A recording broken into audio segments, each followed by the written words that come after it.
மத்தேயு அதிகாரம் 3.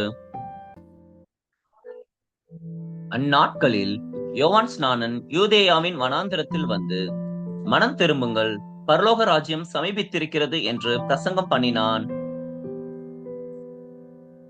கர்த்தருக்கு வழியை ஆயத்தப்படுத்துங்கள், அவருக்கு பாதைகளை செவ்வை பண்ணுங்கள் என்று வனாந்திரத்திலே கூப்பிடுகிறவனுடைய சத்தம் உண்டென்று ஏசாயா தீர்க்கதரிசியினால் சொல்லப்பட்டவன் இவனே. இந்த யோவான் ஒட்டக மயிர் உடையை தரித்து தன் அறையில் வார்க்கச்சையை கட்டி கொண்டிருந்தான். வெட்டுக்கிளியும் காட்டுத்தேனும் அவனுக்கு ஆகாரமாய் இருந்தது. அப்பொழுது எருசலேம் நகரத்தாரும் யூதேயா தேசத்தார் அனைவரும் யோர்தானுக்கு அடுத்த சுற்றுப்புறத்தார் யாவரும் அவனிடத்திற்கு போய் தங்கள் பாவங்களை அறிக்கையிட்டு யோர்தான் நதியில் அவனால் ஞானஸ்நானம் பெற்றார்கள். பரிசேயரிலும் சதுசேயரிலும் அநேகர் தன்னிடத்தில் ஞானஸ்நானம் பெறும்படி வருகிறதை அவன் கண்டு, விரியன் பாம்பு குட்டிகளே, வரும் கோபத்துக்கு தப்பித்துக் கொள்ள உங்களுக்கு வகை காட்டினவன் யார்? மனம் திரும்புதலுக்கு ஏற்ற கனிகளை கொடுங்கள். ஆபிரகாம் எங்களுக்கு தகப்பன் என்று உங்களுக்குள்ளே சொல்லிக் கொள்ள நினையாதிருங்கள். தேவன் இந்த கல்லுகளினாலே ஆபிரகாமுக்கு பிள்ளைகளை உண்டு பண்ண வல்லவராய் இருக்கிறார் என்று உங்களுக்கு சொல்லுகிறேன். இப்பொழுதே கோடரியானது மரங்களின் வேர் அருகே வைத்திருக்கிறது. ஆகையால் நல்ல கனி கொடாத மரமெல்லாம் வெட்டுண்டு அக்கினியிலே போடப்படும்.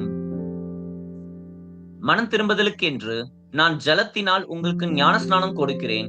எனக்கு பின் வருகிறவரோ என்னிலும் வல்லவராய் இருக்கிறார். அவருடைய பாதரட்சைகளை சுமக்கிறதற்கு நான் பாத்திரன் அல்ல. அவர் பரிசுத்த ஆவியினாலும் அக்கினியினாலும் உங்களுக்கு ஞானஸ்நானம் கொடுப்பார். தூற்றுக்கூடை அவர் கையில் இருக்கிறது. அவர் தமது களத்தை நன்றாய் விளக்கி தமது கோதுமையை களஞ்சியத்தில் சேர்ப்பார். பதரையோ அவியாத அக்கினியினால் சுட்டெரிப்பார் என்றான். அப்பொழுது யோவானால் ஞானஸ்நானம் பெறுவதற்கு இயேசு கலிலேயாவை விட்டு யோர்தானுக்கு அருகே அவனிடத்தில் வந்தார். யோவான் அவருக்கு தடை செய்து, நான் உம்மாலே ஞானஸ்நானம் பெற வேண்டியதாயிருக்க நீர் என்னிடத்தில் வரலாமா என்றான். இயேசு அவனுக்கு பிரதியுத்தரமாக, இப்பொழுது இடங்கொடு, இப்படி எல்லா நீதியையும் நிறைவேற்றுவது நமக்கு ஏற்றதா இருக்கிறது என்றார்.